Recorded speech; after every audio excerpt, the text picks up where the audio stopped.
So today I'm going to recite a poem that I penned down few days back. Now this poem I've written in Hindi after a long gap. So my poem is going to tell us today that success comes to those who have the courage to achieve their goals. So seeing dream is very easy, but to accomplish those dreams it is very important for us to have passion, love, interest, and also we have to believe in the process of hard work. Then only we can get our dreams or we can fulfill our dreams. So मेरी जो ये कविता है उसका नाम है मंजिल उन्हीं की होती है और इसके बोल कुछ इस प्रकार से है। मंजिल उन्हीं की होती है जिसे उस मंजिल को पूरा करने की हिम्मत होती है। मंजिल उन्हीं की होती है जिसे उस मंजिल को पूरा करने की हिम्मत होती है। सपने तो हम सभी देखते हैं, सपने तो हम सभी देखते हैं, पर उन्हीं सपनों को पूरा कर जाए जो वो सच्ची इबादत होती है। रास्ते चाहे हो कठिनाइयों भरी, रास्ते चाहे हो कठिनाइयों भरी, पर कदमों को रोकना कभी नहीं।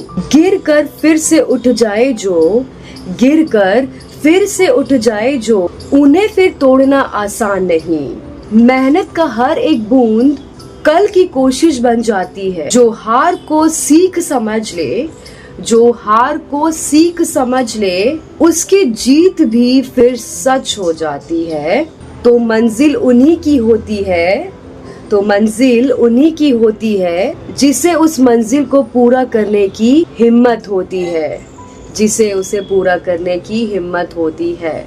सो ये है मेरी कविता जिसे मैंने अपने शब्दों में पिरोया है और इस कविता के माध्यम से यही बताने की कोशिश की जा रही है कि सपना देखना बहुत आसान है, लेकिन हर सपने को पूरा करना उतना नहीं। और उन चीज़ों को पूरा हम तभी कर सकते हैं जब हम बिल्कुल क्लियर हो हमें करना क्या है और अपने ड्रीम्स के टुवर्ड्स ऑनेस्ट हो। Then the things will start falling in place and at its own pace.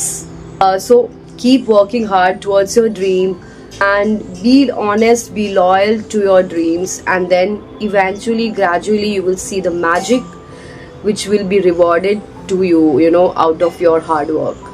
So thank you everyone for listening to me. We'll catch up next time. Till then, you take care of yourself, take care of environment, take care of your parents, and please put an effort to make our earth, to make our dearly motherly earth a healthy planet, because it is now high time for us to do something for our planet. Thank you.